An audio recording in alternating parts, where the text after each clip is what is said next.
नमस्कार दोस्तों, मैं सुनील अजवानी आपका स्वागत करता हूँ उल्लास रियल टाइम्स में। शहर भर में कोरोना संक्रमित मरीजों के बिल्डिंग को सील किया जा रहा है, पर आपत्तिजनक यह है कि उन बिल्डिंगों में दुकानों को भी सील किया जा रहा है जो कि बिल्डिंग के बाहर है।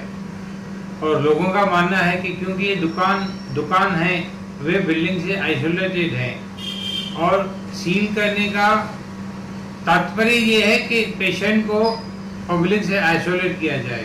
जब ये दुकान आइसोलेटेड है तो इन दुकानों को सील क्यों किया जा रहा है? क्योंकि लॉकडाउन की मार झेलने के बाद शहर काफ़ी बुरी अर्थव्यवस्था से गुजर रहा है। वह अनलॉक फेज 1 में जब बिल्डिंगों को सील किया जा रहा है तो उसके साथ उसकी बाहर के दुकानों को भी सील किया जा रहा है, जो कि दुकानदारों के लिए मुश्किलें बढ़ा रहा है, वह आपत्तिजनक है। आइए इस बारे में जानते हैं किशोर बनवाड़ी से।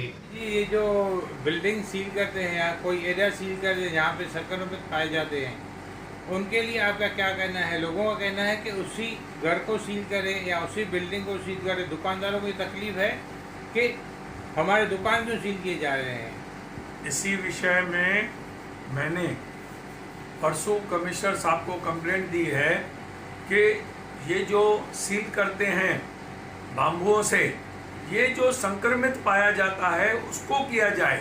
उसकी वजह से जो 250-250 फुट दूर तक दुकानों को, घरों को जो बाधित करते हैं, तो उसके लिए पूरा पहले ही वर्ल्ड में डर फैला हुआ है।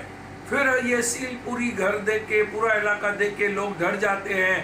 पहले ही धंधे खत्म हो गए हैं, पहले ही दुनिया इस टेंशन में है, 4-4 महीने 3-3 महीने लॉकडाउन से है, कमाता कोई नहीं है। उसके बाद मेरी कमिश्नर साहब से और महापालिका के ऑफिसरों से और सभी पदाधिकारियों से रिक्वेस्ट है कि मैंने कमिश्नर साहब को परसों ये लेटर दिया है कि जो बाधित होता है, संक्रमित होता है, उसके घर को सील कीजिए या उस पोर्शन को। वसंत शाह दरबार का मैं आपको मिसाल देना चाहता हूँ।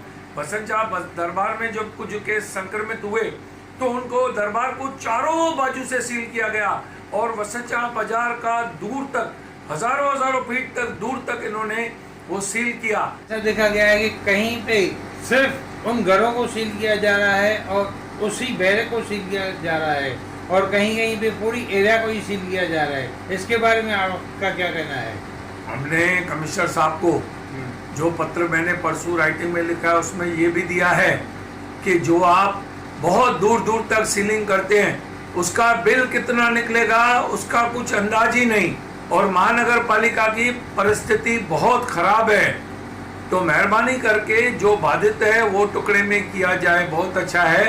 एज अ विरोधी पक्ष नेता मैंने लेटर पेड पे कंप्लेंट दी है कमिश्नर साहब को कि मेहरबानी करके महानगर पालिका के पैसे भी बचाने हैं और जो आपको कायदा है हम उसको रोकते नहीं, लेकिन जो 14 दिन के बदले 17 दिन, 18 दिन, 20-20 दिन, 25-25 दिन जो वो सीलिंग लगी रहती है उसका बिल 14 दिन के बाद कौन भरेगा? और जो 444 धागे के आगे एक बिल्डिंग को सील किया है और दुकानों को भी सील किया है, वहाँ पे कितने संक्रमित पाए गए हैं?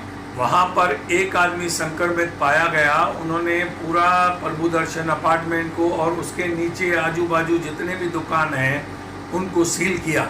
अब आप ये बताइए कि अगर कोई भी ये सीलिंग की वजह से ये केस से बच जाएगा क्या? ये तो महामारी पूरे वर्ल्ड में फैल रही है। फिर हम लोगों ने जब लॉकडाउन मोदी साहब ने किया था, मैं उनका धन्यवाद मानता हूँ, उसकी वजह से अपना बचाव हुआ। लेकिन जो केसेस हैं जब लॉकडाउन था तब भी तो आ रहे थे। मैंने परसों जो लेटर दिया उसमें यही मांगनी की है कि डेकोरेटर कितने हैं, कितने फुट से दिया है, इसका बिल कितना होगा। जब मुझे डिटेल मिलेंगे उसके बाद मैं इसके ऊपर कह सकूंगा। और 4-5 महीने से तक पॉलिटिशियन लोगों को तो सुना ही नहीं जा रहा है, ना कोई जनरल बॉडी होती है, ना कोई mayor, deputy mayor, standing committee chairman, सभागृह नेता, विरोधी पक्ष नेता की कोई मीटिंग बुला रहा है। हमको बगैर कॉन्फिडेंस में लिए हुए वो लोग जो भी ऑफिसर्स करते हैं उसका तो हिसाब किताब, जब ये कोरोना महामारी माता करे, भोलेनाथ करे, भाग जाए पूरे वर्ल्ड से, सब लोग भगवान करे खुश हो जाए, सुरक्षित रहे, उसके बाद ही ये बातें बोलने अब ये निर्णय कौन ले रहा है कि ये टेंडर जो भी है, जो सीलिंग का टेंडर है, जो खाने का टेंडर है, ये निर्णय कौन फाइनल कर रहा है? ये अलग अलग ऑफिसर कर रहे हैं। उधर जो हैं इंचार्ज जो लोग हैं महानगर पालिका में, वो लोग ये फैसले कर रहे हैं, लेकिन हमें इस बारे में, भले वो खाने का हो या ये सीलिंग का हो, इसके लिए हमें कोई भी जानकारी ना दी जाती है, ना कॉन्फिडेंस में लिया जाता है, ना पूछा जाता है। धन्यवाद बनवारी जी। बिल्डिंग के गेट तक सील करना या थोड़ा उनके फ्लोर तक सील करना ठीक था। ये जो सभी बिल्डिंगों में उल्लासनगर में चल रहा है कि बिल्डिंग के बाजू में सब दुकानें हैं, ये सागर वाइन है, ये यहाँ ये है, या पीछे 8-10 दुकानें हैं, सबकी दुकानों को ये बाम्बू लगा के बंद नहीं करना चाहिए था। सबका रोजी रोटी रोज़गार है, सबका पेट चलता है, फैमिली है। एंड सभी बिल्डिंग में, वैष्णो दर्शन बिल्डिंग में देखिए, उल्लासनगर में, या ये गुलमोहर बिल्डिंग है, नानिक का फेमस दुकान है, मोबाइल रोज़ की लाखों की सेल है उसकी। तो ये सब दुकानें ये जब सील नहीं करनी चाहिए थी। ये जानकारी अच्छी लगी हो, लाइक करें, शेयर करें व सब्सक्राइब करना ना भूलें। धन्यवाद।